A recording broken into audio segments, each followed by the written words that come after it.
നമസ്കാരം, news prime മലയാളത്തിലേക്ക് സ്വാഗതം. നമുക്കറിയാം, മഹാരാഷ്ട്രയിലെ തദ്ദേശ തെരഞ്ഞെടുപ്പ്. അവിടെ ബൃഹൻ മുംബൈ കോർപ്പറേഷൻ എന്ന് പറയുന്നത് ഏഷ്യയിലെ തന്നെ ഏറ്റവും വലിയ കോർപ്പറേഷനാണ്. ബൃഹൻ മുംബൈയിൽ അവിടെ 2.25 കോടി വോട്ടർമാരാണുള്ളത്. അതായത് പല സംസ്ഥാനത്തേക്കാൾ വലിയ വോട്ടർമാരുടെ സാന്നിധ്യം ബൃഹൻ മുംബൈ തെരഞ്ഞെടുപ്പിലുണ്ട്. ഇക്കുറി BJP അവിടെ ജയിച്ചിരിക്കുകയാണ്. ശിവസേന വർഷങ്ങളായി ഭരിച്ചിരുന്ന കോർപ്പറേഷൻ BJPയുടെ കയ്യിൽ എത്തിയിരിക്കുന്നു. എന്നാൽ നമ്മൾ മനസ്സിലാക്കേണ്ടത് 528ഓളം സീറ്റുകളിൽ മത്സരിച്ച കോൺഗ്രസ് കൃത്യമായി മഹാരാഷ്ട്രയിൽ അങ്ങോളം ഇങ്ങോളം 370-ൽ പരം സീറ്റുകൾ നേടിയെടുത്തിരിക്കുന്നു. 370-ൽ പരം സീറ്റുകളുടെ വിജയം അത് വലിയ രീതിയിലുള്ള മുന്നേറ്റമാണ്. പ്രത്യേകിച്ചും പല മുനിസിപ്പാലിറ്റികളിലും പല കോർപ്പറേഷൻ മേഖലകളിലും കൃത്യമായി കോൺഗ്രസ് ഉണ്ടാക്കിയ ചലനം BJP അന്താളിപ്പിക്കുകയാണ്. BJPയെ സംബന്ധിച്ചിടത്തോളം അവർ ശിവസേനയെ പിളർത്തു, അതുപോലെ NCPയെ പിളർത്തിയെടുത്തു. അവർ ഭീഷണിപ്പെടുത്തി അജിത് പവാറിനെ ഒപ്പം കൂട്ടി, അഴിമതിയുടെ ആരോപണ കഥകൾ പറഞ്ഞാണ് ഒപ്പം കൂട്ടിയത്. പിടക്കാക്കി തനിക്കാക്കാൻ BJP നേതൃത്വം കൃത്യമായ കളികൾ കളിക്കുകയാണ്. 2019-ൽ BJP ശിവസേന സഖ്യം അധികാരത്തിലെത്തിയെങ്കിലും ശിവസേനയ്ക്ക് പറഞ്ഞു വെച്ചിരുന്ന മുഖ്യമന്ത്രി പദം നൽകാത്തതിൻ്റെ പേരിൽ ശിവസേന BJP സഖ്യം ഉപേക്ഷിച്ചതാണ്. അന്നു മുതൽ പിളർത്താനുള്ള വഴികൾ ആലോചിച്ചിരിക്കുകയാണ്.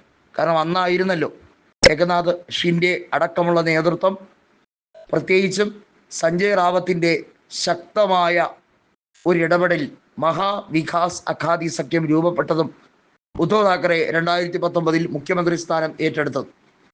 ഇപ്പോഴത്തെ അവസ്ഥയിൽ പ്രതിപക്ഷം എന്നത് ഉദ്ധവ് താക്കറെയാണ് എന്ന് വിചാരിച്ചെങ്കിൽ തെറ്റി.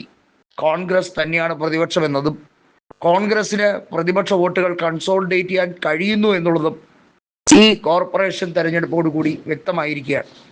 നമ്മൾ മനസ്സിലാക്കേണ്ടത് BJP നേതൃത്വത്തിനെ കൃത്യമായി വരിഞ്ഞു മൂടാൻ ഇപ്പോൾ കോൺഗ്രസിന് കെൽപ്പില്ല എങ്കിൽ പോലും അത്തരത്തിലേക്ക് കാര്യങ്ങൾ കൊണ്ടുവരുന്ന അവസ്ഥയാണ് ഇപ്പോൾ കാണുന്നത്.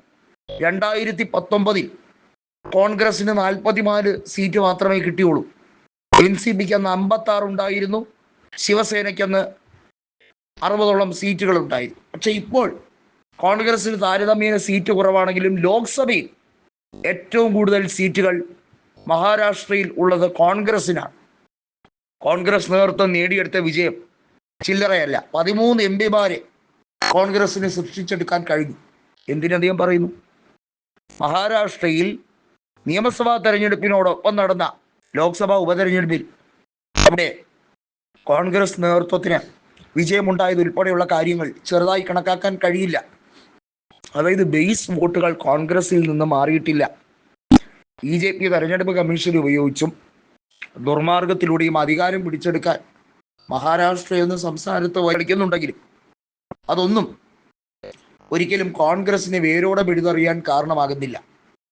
CPIM-നെ പോലൊരു പാർട്ടി ത്രിപുരയിൽ നിന്നും ബംഗാളിൽ നിന്നും വേരോടെ പിടിതറിയപ്പെട്ട അവിടെ അതിന് പകരമായി ചുവപ്പ് നരച്ച് കാവ്യായതുപോലെ ഒരു സംഹിത മഹാരാഷ്ട്രയിലോ മറ്റ് സംസ്ഥാനങ്ങളിലോ കോൺഗ്രസിനെതിരെ ഇതുവരെ BJPക്കും സംഘപരിവാർ ശക്തികൾക്കും പയറ്റി പൂർണ്ണ വിജയം കൈവരിക്കാൻ കഴിഞ്ഞില്ല എന്നതാണ് അർത്ഥം.